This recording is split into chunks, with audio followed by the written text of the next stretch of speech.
ഭൂമിയുടെ മനസ്സിലൂടെ ഒരു ഹരിത സഞ്ചാരം. മണ്ണ്.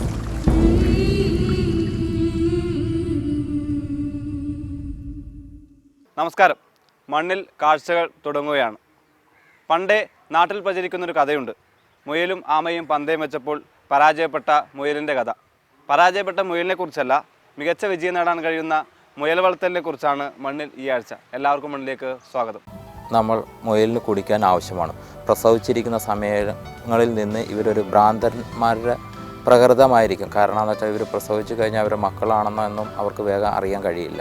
അത് കഴിഞ്ഞ് അപ്പോൾ ഈ സമയത്ത് ചില മുയലുകളെല്ലാം കുട്ടികളെ തിന്നാൻ ചാൻസ് ഉണ്ട്. അത് കാരണം എന്താണെന്ന് വെച്ചിട്ടുണ്ടെങ്കിൽ ഈ പ്രസവിക്കുന്ന സമയത്ത് ഇവർക്ക് കൂട്ടിൽ വെള്ളങ്ങളോ ഭക്ഷണങ്ങളോ ഇല്ലാതെ ഇരിക്കുന്ന സമയങ്ങളിലാണെങ്കിൽ ഇവരുടെ മക്കളാണെന്ന് തന്നെ ഇവർക്ക് അറിയാൻ കഴിയുന്നില്ല. അതുകൊണ്ടാണ് കുട്ടികളെ തിന്നുന്ന മുയലുകളുടെന്ന് പൊതുവെ ജനത്തിൻ്റെ സംസാരം ഉള്ളത്.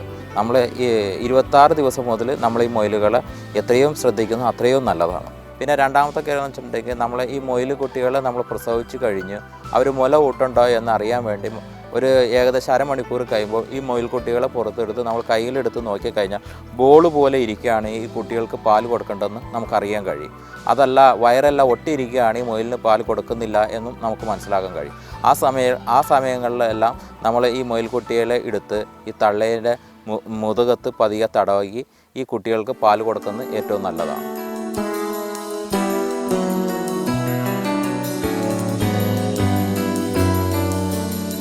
മുയലുകളെ വളർത്തുമ്പോൾ പ്രാധാന്യമുള്ള കാര്യമാണ് അവയ്ക്ക് നൽകുന്ന തീറ്റ.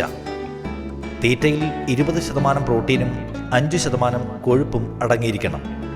പച്ചപ്പുല്ല്, പയറില, മുരിക്കില, വാഴയില, ക്യാരറ്റ്, കാബേജ് എന്നിവ മുയലുകൾക്ക് നൽകാം. ചോളം, പിണ്ണാക്ക്, തവിട്, ഗോതമ്പ്, കടല, ചെറുപയർ എന്നിവയും തീറ്റയിൽ ഉൾപ്പെടുത്തണം. പച്ചിലയും കിഴങ്ങുകളും ഖരാഹാരവും ഉൾപ്പെടുത്തിയ സന്തുലിതാഹാരമാണ് മുയലുകൾക്ക് നൽകേണ്ടത്. ആരോഗ്യമുള്ള മുയലുകൾ തുടരെ ഭക്ഷിച്ചുകൊണ്ടിരിക്കുന്ന സ്വഭാവമുള്ളവയാണ്. കൃത്യനിഷ്ഠയോടെ മുയലുകൾക്ക് ഭക്ഷണം നൽകാൻ ശ്രദ്ധിക്കണം. ഇല്ലെങ്കിൽ മുയലുകൾക്ക് ദഹനക്കേടുണ്ടാകാൻ ഇത് കാരണമായി തീരും. തീറ്റയിൽ സ്വാദ് കൂടുവാൻ മൊളാസസ് ചേർക്കുന്നതും നല്ലതാണ്.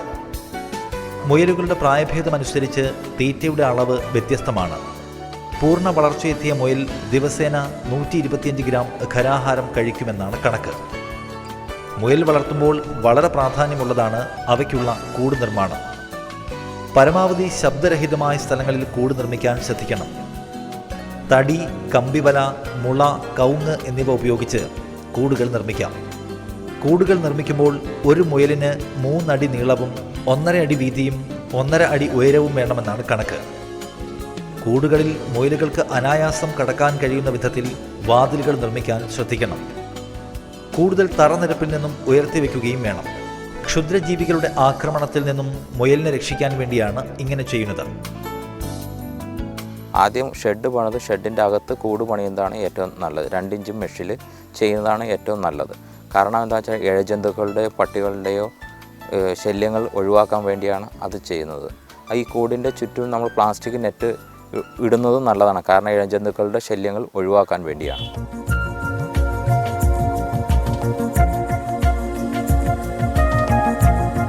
മുയലിനെ വളർത്തുമ്പോൾ ശുചിത്വത്തിനും വലിയ പ്രാധാന്യമുണ്ട്. മുയൽക്കൂടുകളിൽ നിന്ന് അവയുടെ കാഷ്ടവും മൂത്രവും കൃത്യമായി നീക്കം ചെയ്യണം. കാഷ്ടവും മൂത്രവും കൂടുകളിൽ തങ്ങി നിൽക്കാതെ താഴെ വീഴുന്ന വിധത്തിൽ കൂടിൻ്റെ അടിത്തട്ടിൽ കമ്പിവല തറയ്ക്കുകയോ പലക കഷ്ണങ്ങൾ ഇടവിട്ടുറപ്പിക്കുകയോ ചെയ്യേണ്ടതാണ്. കൂടുകളിൽ എപ്പോഴും ശുദ്ധജലം ഉറപ്പുവരുത്താൻ പ്രത്യേകം ശ്രദ്ധിക്കണം. കൂടുകൾ നിർമ്മിക്കുമ്പോൾ തീറ്റ ഇടുന്ന ഭാഗം കൂടിന് പുറത്തും തീറ്റ വീഴുന്ന ഭാഗം കൂടിനകത്തും ക്രമീകരിച്ചാൽ ഭക്ഷണം മലിനമാകാതെ മുയലുകൾക്ക് ലഭിക്കും. മുയലുകളുടെ കൂടുകൾ ക്രമീകരിച്ചിരിക്കുന്ന മുറികളിൽ നല്ല വായുസഞ്ചാരവും വെളിച്ചവും ഉറപ്പുവരുത്തണം. കൂടുകളിൽ ഭക്ഷ്യാവശിഷ്ടങ്ങൾ അടക്കമുള്ള മാലിന്യങ്ങൾ കൃത്യമായി നീക്കം ചെയ്യണം. കൂടുകളിൽ പൊടിയടക്കമുള്ള മാലിന്യങ്ങൾ അധികമായാൽ മുയലുകൾക്ക് ന്യൂമോണിയ വരാൻ ഇടയുണ്ട്. ചൂട് പൊതുവെ ഇഷ്ടപ്പെടുന്നവയല്ല മുയലുകൾ. അതുകൊണ്ട് തന്നെ വേനൽക്കാലത്ത് കൂടുകളിൽ ചൂട് കുറയ്ക്കാൻ ശ്രദ്ധിക്കണം. അതിനായി കൂടൊരുക്കിയ മുറികളിൽ ഫാൻ ഘടിപ്പിക്കുന്നതും നല്ലതാണ്. മുയലുകളെ കൈകാര്യം ചെയ്യുമ്പോഴും ചില കാര്യങ്ങൾ ശ്രദ്ധിക്കേണ്ടതുണ്ട്. ചെറിയ മുയലുകളെ തുടയ്ക്കും വാരിയലിനും ഇടയിലുള്ള ഭാഗത്ത് വേദനിപ്പിക്കാതെ തല തൂക്കിക്കിടക്കുന്ന രീതിയിൽ പൊക്കിയെടുക്കണം. ഭാരം കൂടിയവയെ കഴുത്തിന് പിൻഭാഗത്തുള്ള അയഞ്ഞ തൊലിയിൽ ഒരു കൈകൊണ്ട് പിടിക്കുകയും മറു കൈകൊണ്ട് പിൻഭാഗം താങ്ങിയെടുക്കുകയും വേണം. മുയൽ വളർത്തുമ്പോൾ പ്രാധാന്യമുള്ളതാണ് അവയുടെ പ്രത്യുൽപാദനം. പ്രത്യുൽപാദനത്തിനായി തിരഞ്ഞെടുക്കുന്ന മുയലുകൾക്ക് നല്ല ആരോഗ്യവും തൂക്കവും ഉണ്ടായിരിക്കണം. മുയലുകൾക്ക് അത്യുഷ്ണ വേനലിലും അതിശൈത്യത്തിലും പ്രത്യുൽപാദന ശേഷി കുറവായിരിക്കും. മുയലുകൾ ഇണം ചേർന്ന് കഴിഞ്ഞാൽ 28 മുതൽ 34 ദിവസത്തിനുള്ളിൽ പ്രസവിക്കും. സാധാരണയായി ഒറ്റ പ്രസവത്തിൽ 6 മുതൽ 10 വരെ കുട്ടികൾ ലഭിക്കും. 8-ൽ കൂടുതൽ കുട്ടികൾ ഉണ്ടാകുമ്പോൾ അവയെ കുഞ്ഞുങ്ങൾ കുറവുള്ള തള്ളമുയലിൻ്റെ അടുത്തേക്ക് വിടാവുന്നതാണ്. ജനിച്ച് 4 ആഴ്ച കഴിയുമ്പോൾ കുഞ്ഞുങ്ങളെ തള്ളമുയലിൽ നിന്നും വേർപെടുത്താം. മുയലിനെ വളർത്താനുള്ള പരിശീലനത്തിനും കുഞ്ഞുങ്ങളുടെ വിതരണത്തിനുമായി ഗവൺമെൻറ് സ്ഥാപനങ്ങളും സ്വകാര്യ ഏജൻസികളും നിരവധി സന്നദ്ധ സംഘടനകളും കേരളത്തിൽ പ്രവർത്തിക്കുന്നുണ്ട്.